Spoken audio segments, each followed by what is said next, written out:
paano mo ipapaintindi sa akin na gumawa ako ng sistema aside sa skill na meron na ako? Okay, the reason kaya mo gusto magkaroon ng skill is because you want to produce more on the same period of time. Okay. Tama? Kasi kung Tama, halimbawa, tama. wala akong skill, lahat yan hard work. Okay. 100%. Pag may skill na ako, pwedeng yung hard work ko is 100% pa rin, pero yung production ko hindi na 100%, 300% na. Kasi skilled na ako eh. Skilled na ako. It takes less time for me to finish something. Tama? Okay. The reason you want to create a system so that it runs even without you. Oh, ganda. Okay.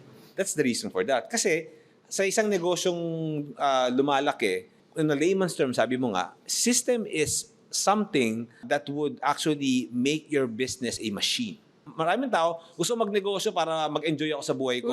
Yun, nagnegosyo, yes. 24 hours nagtatrabaho.